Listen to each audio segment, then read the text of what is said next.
Bismillahirrahmanirrahim.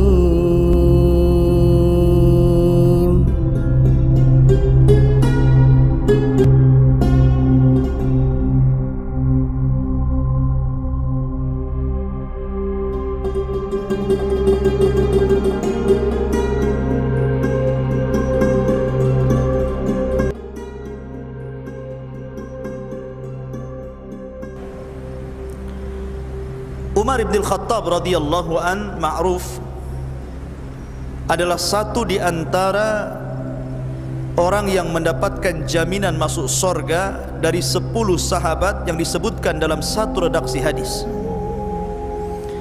Nabi SAW bersabda, Abu Bakar fil jannah, Umar fil jannah, Uthman fil jannah, Ali fil jannah, kemudian menyebutkan sampai 10 sahabat. Salah satunya adalah Umar ibn al-Khattab. Dan Umar ibn al-Khattab radhiyallahu an bertemu nasabnya dengan Nabi SAW pada Ka'ab ibn Lu'ay. Jadi nasab Umar ibn al-Khattab itu sampai kepada Ka'ab ibn Lu'ay, dan Rasul juga sampai kepada Ka'ab. Berarti di sini nasabnya Umar dengan nasabnya Rasul bertemu. Dan Umar seorang Quraisy. Lah Umar bin Khattab radhiyallahu an dahulu adalah penentang Islam, dan dia orang yang digadang-gadangkan oleh orang-orang Quraisy untuk menjadi safir. Safir itu artinya orang yang didelegasikan untuk melakukan perdamaian dengan daerah-daerah atau negara-negara. Kenapa Umar bin Khattab dijagokan oleh orang-orang Quraisy? Karena Umar itu ahli syair. Tadi disebutkan Umar mengatakan, dan saya pernah bersyair di masjid sementara Rasul berada di hadapan saya. Artinya dia ahli bahasa. Bahasanya sangat tinggi sekali. Dan Umar ini memiliki perawakan yang tinggi. Jadi kalau dia berjalan bersama Nabi SAW, Nabi itu pendek sepinggangnya Umar. Jadi kalau Nabi di depan, kemudian melihat dari belakang, Rasul nggak kelihatan karena terhalangi dengan besarnya badan Umar ibn Khattab. Jadi kalau dia naik kuda, itu kakinya ke tanah, tinggi gitu kan, dan ditakuti.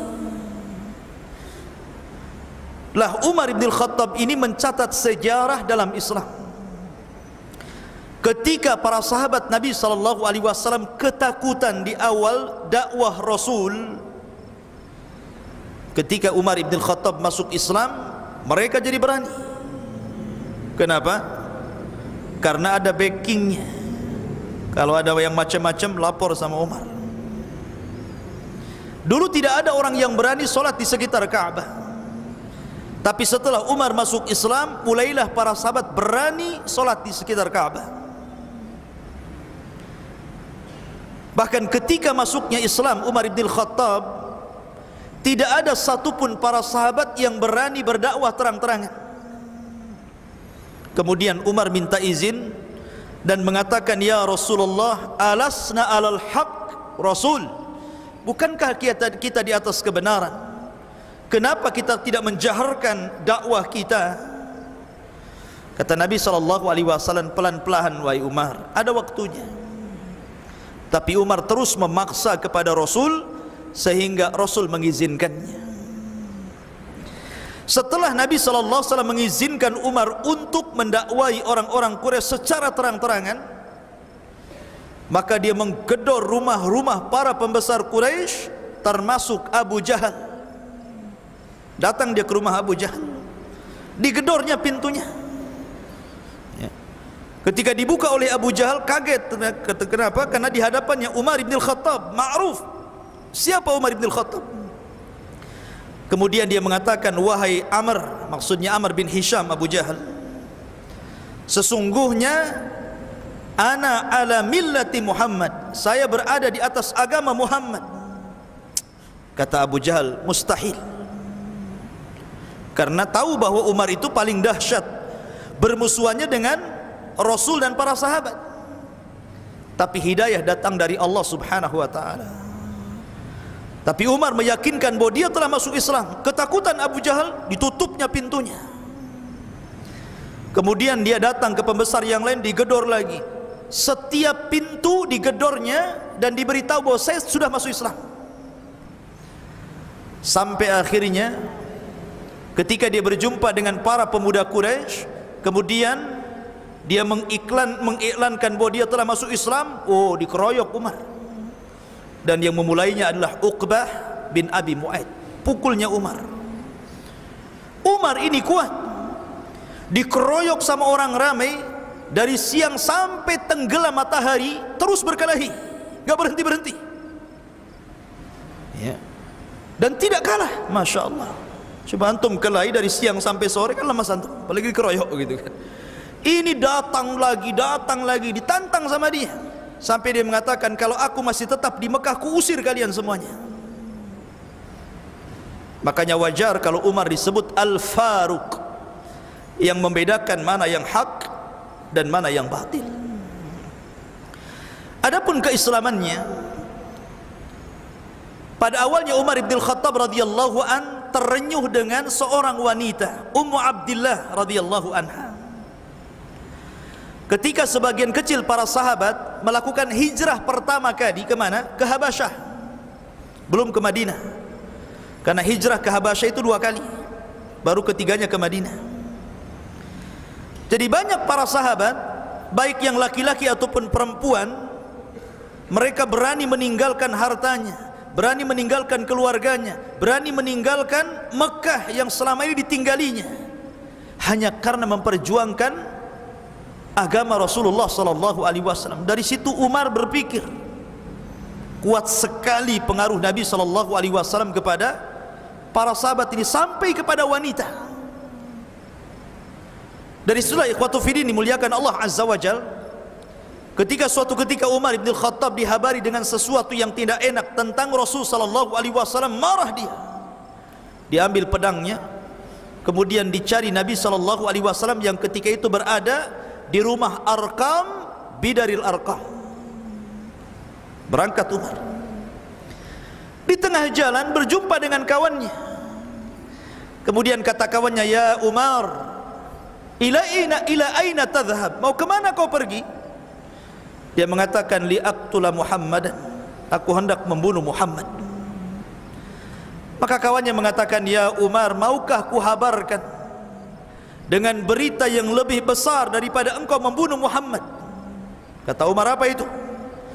Orang ini mengatakan, adikmu Fatimah masuk ke dalam agama Muhammad. Akhirnya enggak jadi dia menemui Rasul, malah berbalik ke rumah adiknya. Di rumah adiknya Fatimah ini sedang dibacakan Al-Quran oleh seorang sahabat namanya Khabbab ibn Arat, seorang budak pandai besi, salah satu budak dari budak-budak yang masuk Islam dan mendapatkan azab dari tuannya. Ketika itu Umar bin Khattab mendengar apa yang dibaca oleh Khabbab di dalam rumah itu. Kemudian Umar tidak salah mendobrak pintu. Khabbab ketakutan, akhirnya sembunyi di balik jidar, di balik dinding, sambil gemetar tuh karena Umar datang.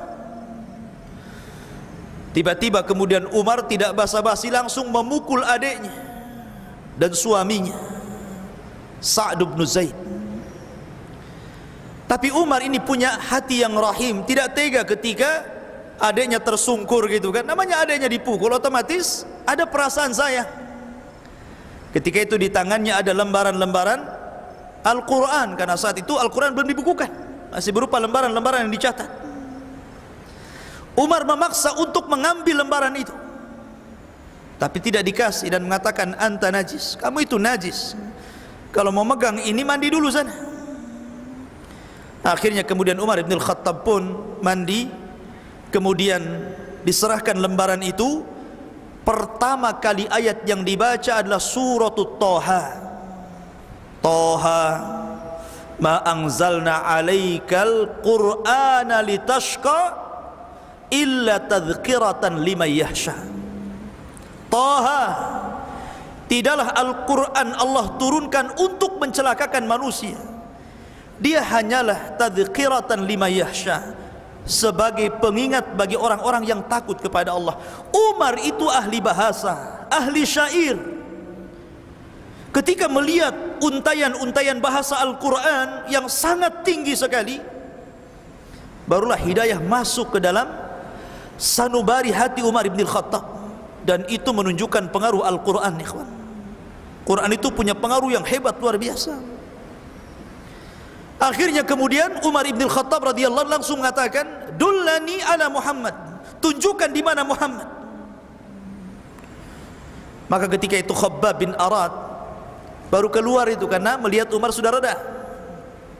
Kata Khabbab bin Arad, ya Umar, sesungguhnya aku mendengar Nabi SAW pernah berdoa kepadamu, Allahumma izzal Islam bi umaraini. Ya Allah, muliakan Islam dengan dua Umar. Maksudnya Umar yang pertama Abu Jahal Amr bin Hisham, dan Umar yang kedua adalah Umar ibn al-Khattab. Dari situlah Umar kemudian pergi. Dari kejauhan, maka para sahabat Nabi SAW yang berada di rumah Arqam bidaril Arqam ketika itu kaget karena melihat Umar. Ini Umar mau ngacau nih. Mereka tahu siapa Umar, preman. Ya. Makanya kemudian datanglah Hamzah, singa Islam, singa Allah. Dia mengatakan kepada Nabi SAW, kalau dia datang dengan keburukan, maka kami siap melawan dia dengan pedang-pedang kami. Tapi kalau dia datang dengan kebaikan, maka kita akan persilahkan datang. Maka kemudian tiba-tiba Umar datang kepada Nabi SAW dan mengatakan, ya Muhammad, ashhadu an la ilaha illallah wa ashhadu annaka Rasulullah. Masuk Islam dia. Masya Allah, hidayah. Hidayah itu milik Allah. Padahal Umar dulu pemabok, Umar dulu preman, penjahat kelas kakap. Tapi hidayah masuk ke tubuh Umar ibn Khattab radhiyallahu an, justru dia dengan Islamnya menjadikan Islam jaya. Dengan Islamnya menjadikan Islam mulia. Dengan Islamnya menjadikan Islam yu'la, menjadi tinggi. Ma'asyiral muslimin yang dimuliakan Allah Azza wa Jalla, ketika seluruh manusia diperintahkan hijrah karena sudah tidak mungkin lagi tinggal di Mekah, sulit bagi para sahabat untuk tinggal di Mekah. Akhirnya kemudian berangkatlah para sahabat berhijrah dengan sembunyi-sembunyi, tidak ada yang terang-terangan, karena mereka diincar oleh orang-orang Quraisy, kecuali Umar ibn al-Khattab. Justru dia sengaja datang ke kerumunan orang-orang Quraisy. Saya akan hijrah hari ini. Siapa yang ingin menjadi yatim anaknya, menjadi janda istrinya, ikuti hijrah saya. Silakan. Siapa yang ingin yatim anaknya, yang ingin janda istrinya, ikutin saya. Itu Umar ibn Khattab. Nggak ada yang berani. Ya. Nyantai saja di hijrah. Tapi para sahabat lihat, susah mereka hijrah. Suhaib Ar-Rumi padahal pemanah hebat, dikenal orang-orang Quraisy itu siapa Suhaib Ar-Rumi, pemanah nomor 1 di Mekah. Ketika hijrah dihadang sama orang Quraisy. Kata Suhaib, di tanganku ada 20 anak panah. Kalian tahu siapa aku? Aku ini jago panah. Aku bisa saja lesatkan anak panah ini kepada 20 orang kalian. Selepas itu kalian tangkap aku, silakan, kalian sudah mati dalam 20 orang.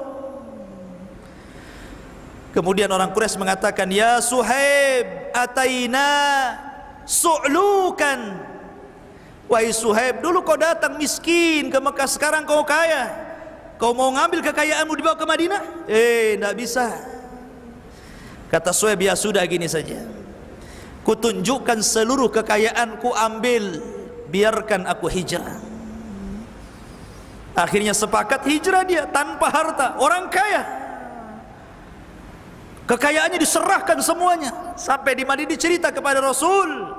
Kata Nabi SAW, Rabihal bai'u Aba Yahya, Rabi'al bai'u Aba Yahya, sungguh beruntung kau ya Aba Yahya, perniagaanmu dengan Allah Subhanahu wa ta'ala.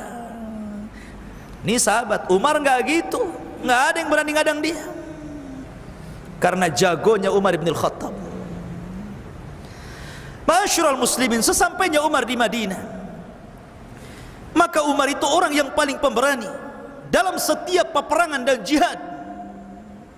Sampai dalam perang Uhud yang merupakan kekalahan kaum muslimin, bahkan orang-orang munafik, orang-orang kafir menghembuskan cerita bahwa Rasul terbunuh dan Abu Bakar juga terbunuh. Maka dia datang kepada Abu Sufyan ketika itu masih kafir. Dia mengatakan, ya Aba Sufyan, kadzab. Wahai Aba Sufyan, dusta kau. Kau mengatakan Rasul meninggal, Abu Bakar meninggal, kadzabta, dusta kamu. Kata Abu Bakar, sadaqta, sadaqta ya Umar, kamu benar. Dan orang-orang musyrik yang lainnya itu enggak benar. Dibenarkan sama Abu Sufyan, karena memang Rasul belum meninggal. Rasul disembunyikan para sahabatnya, walaupun berakhir dengan kekalahan di Uhud. Masyarul muslimin yang dimuliakan Allah Subhanahu wa ta'ala, ketika Nabi SAW meninggal dunia, maka Umar bin Al-Khattab radhiyallahu an adalah orang yang pertama kali membaiat Abu Bakar, sehingga seluruh manusia berbaiat kepada Abu Bakar. Bahkan saking cintanya kepada Nabi SAW, pada waktu wafatnya Rasul, Umar sampai ngacung-ngacungkan pedang dan mengatakan, siapa yang mengatakan Muhammad meninggal dunia, ku gorok lehernya. Rasul belum meninggal. Dia seperti Nabi Musa, sedang pergi 40 hari dan akan kembali untuk mematahkan tangan dan kaki orang-orang munafik. Saking cintanya kepada Rasul, dia ingkari kematian Nabi SAW. Baru datang Abu Bakar Siddiq menenangkan Umar, ya Umar, uskut, uskut, diam, diam, duduk. Abu Bakar naik ke atas mimbar, kemudian menyadarkan manusia, ayyuhan nas, man kana minkum ya'budu Muhammadan fa inna Muhammadan qad mat. Siapa di antara kalian yang masih menyembah Muhammad, Muhammad sudah meninggal. Wa man kana minkum ya'budullaha fa innahu hayyun la yamut. Siapa di antara kalian yang masih menyembah Allah, Allah zat yang akan senantiasa hidup dan tidak akan pernah mati.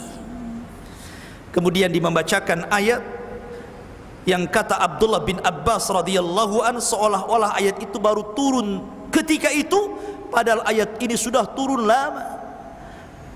Wa ma Muhammadun illa rasulun qad khalat min qablihi ar-rusul afa immata aw qutilan qalabtum ala aqabikum wa man yanqalib ala aqibaihi falayadurrallaha syai'an wa sayazzillahu syakirin.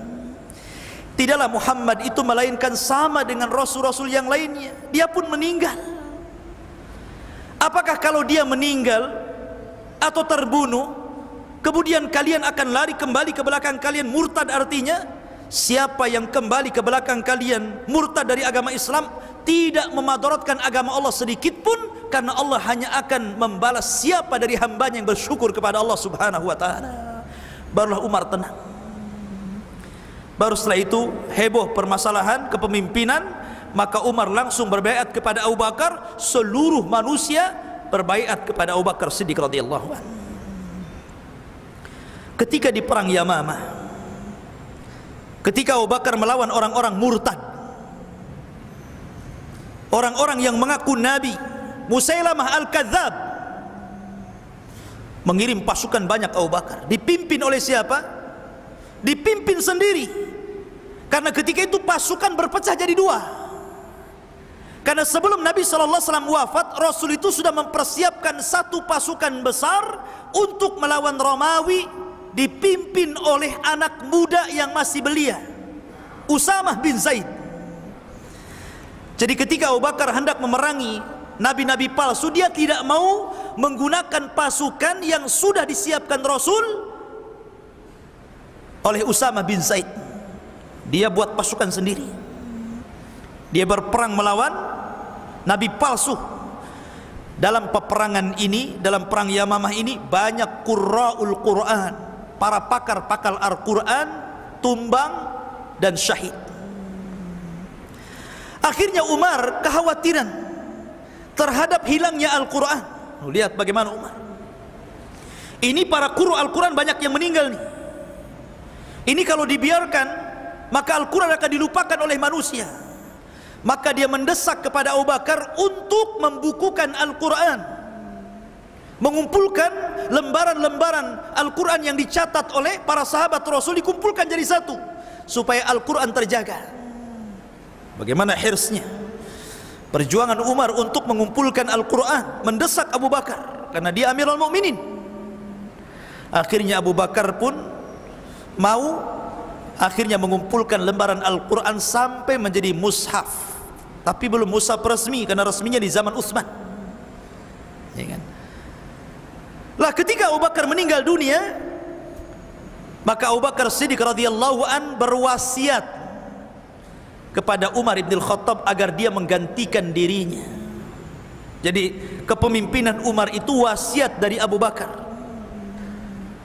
Jadilah Amirul Mukminin Umar ibn Khattab.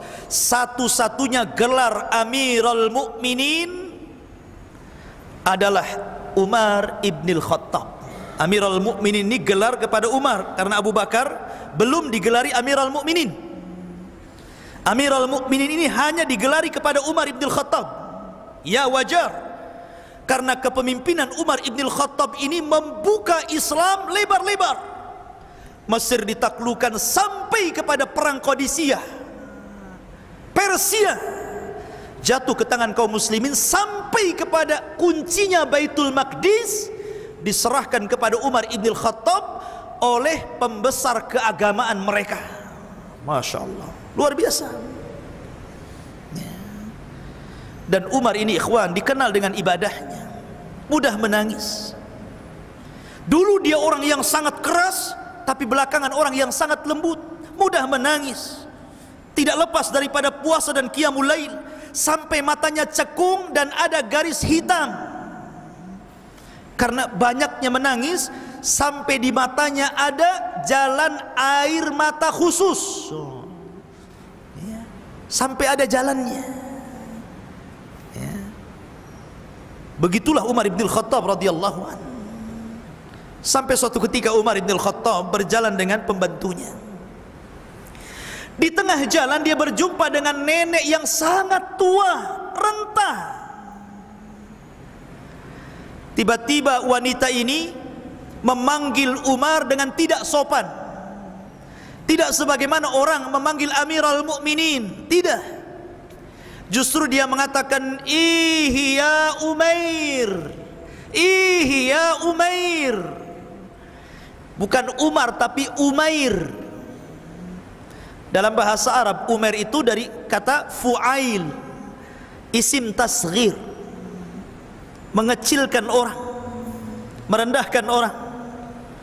Kalau Umar itu besar, kalau Umar itu Umar kecil, gitu maksudnya.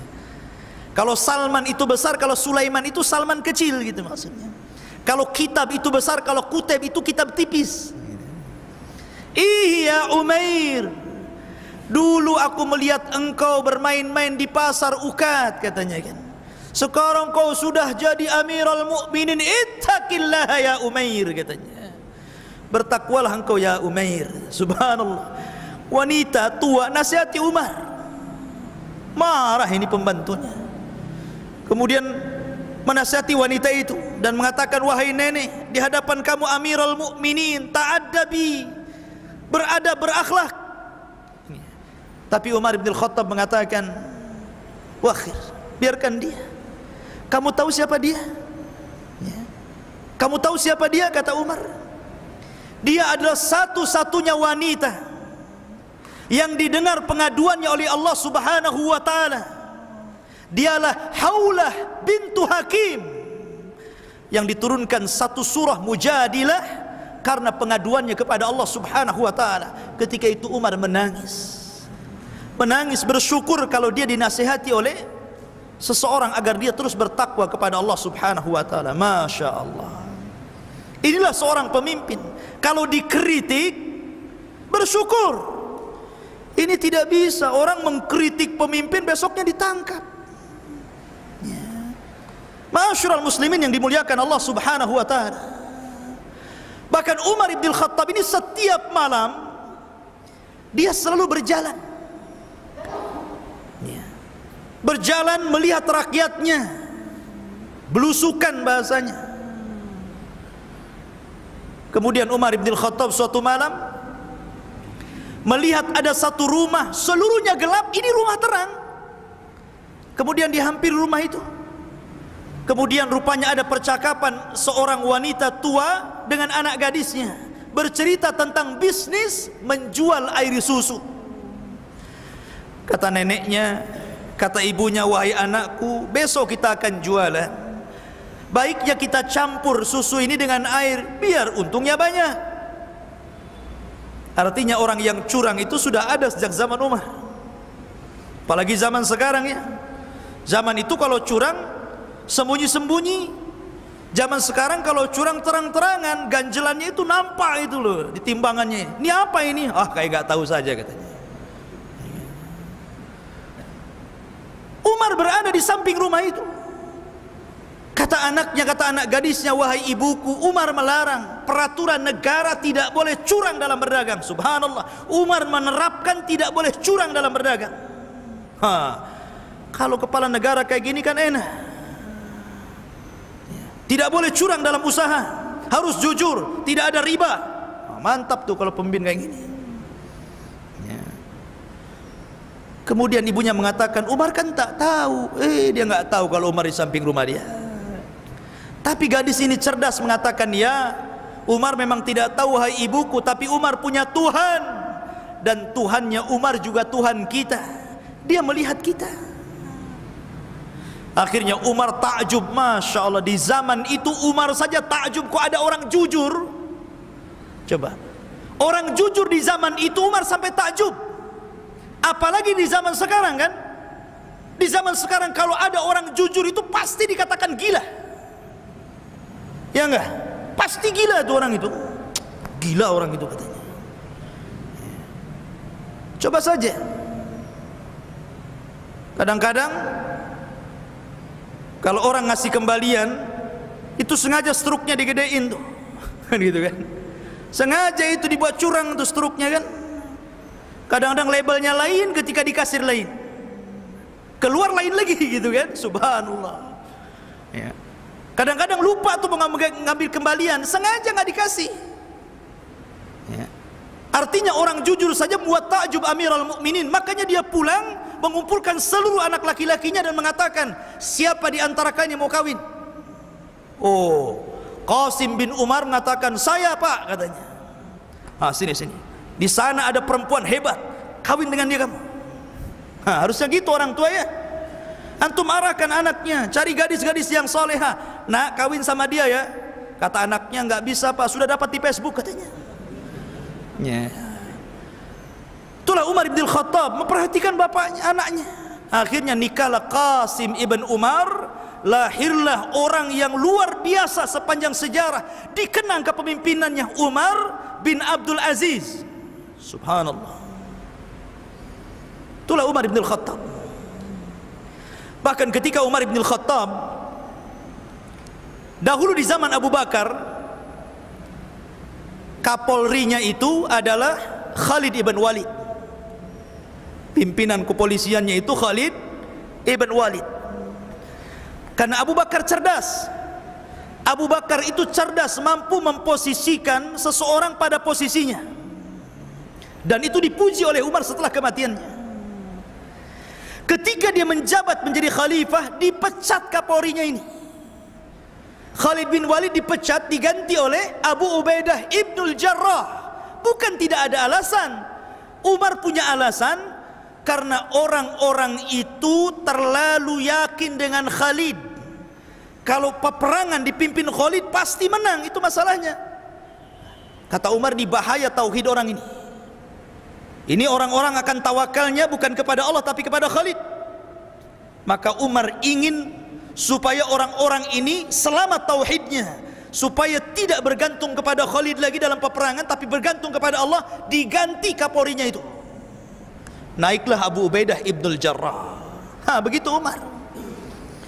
Ya, celah sesuatu yang bisa menyimpang dari tauhid langsung ditumpas. Bahkan ketika ada para sahabat yang kemudian melakukan sholat di bawah pohon, yang dulunya pohon itu dijadikan Bai'atul Aqabah, tempat berbaiatnya para sahabat sepeninggal Rasul dan Abu Bakar. Di zaman Umar ada orang sholat di situ. Alasannya karena itu pohon bersejarah. Para sahabat pernah berbaiat di sini. Marah Umar, bawa singso, digergaji, ditumbangkan tuh, nggak boleh lagi, karena mengarah kepada syirik tuh. Bahkan ketika Umar bin Khattab perang melawan dalam perang Qadisiyah itu, kaum muslimin menaklukkan sebuah kota, di mana kota itu ada kuburan Nabi Daniel, nabi di zaman Talut, yang memilih Talut untuk menjadi raja, namanya Nabi Daniel. Kuburannya diagungkan di situ, di Syam. Maka Umar perintahkan gali kuburannya, pindah ke tempat lain, buat 9 kuburan, 8 kosong, 1 isinya. Jadi orang bingung mau nyembah, mana satu nih Daniel nih katanya. 9 kuburan, yang 8 kosong, 1 isi gitu kan. Itulah Umar mencegah orang untuk melakukan kesyirikan gitu maksudnya. Masya Allah, sampai seperti itu Umar itu memangkas orang jangan sampai terjerumus kepada kesyirikan. Makanya Umar langsung pecat Khalid dan naik tahta Abu Ubaidah untuk memimpin perang Qadisiyah. Subhanallah, Allah menangkan di tangan Abu Ubaidah ibnul Jarrah sampai Persia jatuh ke tangan kaum muslimin. Ketika itu pembesar agama Yahudi yang ada di Baitul Maqdis tidak mau menyerahkan kuncinya. Dia akan menyerahkan kepada orang yang sifat-sifatnya sama dengan yang ditulis oleh Taurat. Padahal sudah kalah itu. Akhirnya datang kemudian Abu Ubaidah ibnul Jarrah, ditengok ciri-cirinya, oh bukan kamu. Ya. Kemudian datang lagi Khalid bin Walid, ditengok lagi, oh bukan kamu. Didatangkan beberapa orang, bukan kamu. Ketika Umar ibn Khattab datang, ini dia katanya, cocok dengan Tauratnya rupanya. Ramalan bahwa Umar akan menaklukkan Persia itu tercatat di perjanjian lama. Ini betul kayak gini orangnya ini. Karena Umar ibn Khattab ketika diberitahu bahwa Baitul Maqdis sudah roboh dan dikepung oleh kaum muslimin, dia datang ke Madinah tidak bawa pasukan, hanya berdua dengan pembantunya, gantian naik unta. Tidak bisa bayangkan. Kemudian sesampainya di Syam tidak lewat jalur utama tapi lewat belakang, supaya orang tidak tahu. Ketika Abu Ubaidah tahu bahwa Umar di situ, kaget dia dan mengatakan, ya Abu Ubaidah, ya Umar, kata Abu Ubaidah, ya Amirul Mukminin, coba kalau kau kasih tahu kau akan datang, kami akan sediakan pakaian yang bagus, kendaraan yang mewah. Engkau Amirul Mukminin, engkau akan bertandang kepada pembesar kafir, biar mereka itu menghormati kamu. Umar marah, wahai Abu Ubaidah, untung yang ngomong kamu. Kalau bukan kamu sudah dihantam gitu bahasanya. Maka Umar mengatakan, ya Abu Ubaidah, innallaha a'azzana bil Islam, wa man yabtaghi al-izzata bi ghairi ma a'azzana Allahu adzallana Allah.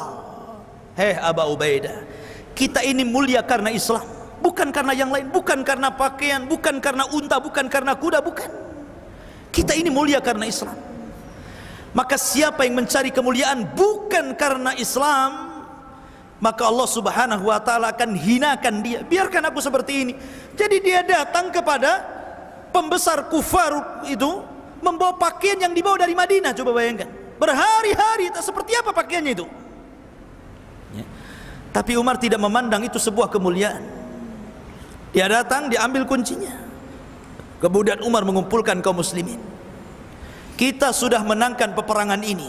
Jangan ada di antara kalian yang merobohkan tempat-tempat ibadahnya. Jangan ada di antara kalian yang menumpahkan darah-darahnya. Cukuplah mereka minta jizyah, minta upeti, itu saja. Tuh, lihat damainya Islam. Kalau Islam menaklukkan sebuah negara, tidak ada tumpah darah, tidak ada yang menghancur-hancurkan tempat ibadah kafir. Harusnya seperti itu. Tapi lihat ya, bagaimana orang-orang kafir apabila menghancurkan negeri Islam, dihancurnya sehancur-hancurnya. Bagaimana dulu Amerika menghancurkan Irak, habis Irak itu dibombardir. Bagaimana hari ini Suriah, subhanallah.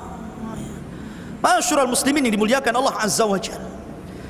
Maka Umar ibn Khattab dikenal sebagai pemimpin yang adil, pemimpin yang ramah, pemimpin yang membawa kemenangan di mana-mana. Makanya Umar ini ketika kematiannya justru membuka pintu fitnah. Mulailah runtuh kejayaan Islam sedikit demi sedikit. Masyurul muslimin yang dimuliakan Allah Subhanahu wa taala. Itulah kisah Umar ibn Khattab. Dan Umar ibn Khattab meninggal dunia dalam kondisi syahid, dibunuh oleh seorang majusi namanya Abu Lu'lu, seorang budak Mughirah bin Syu'bah. Setelah takbiratul ikhram pertama dalam solat subuh, Allahu Akbar. Masjid kala itu tidak terang seperti sekarang.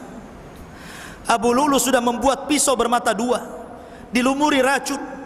Tiba-tiba ketika Umar takbiratul ikhram Allahu Akbar, dia berada di sop yang pertama, dikeluarkan pisaunya, ditusuk beberapa kali dari belakang sampai tembus ke depan. Ketika itu Umar tumbang. Dia sangka anjing yang menggigitnya.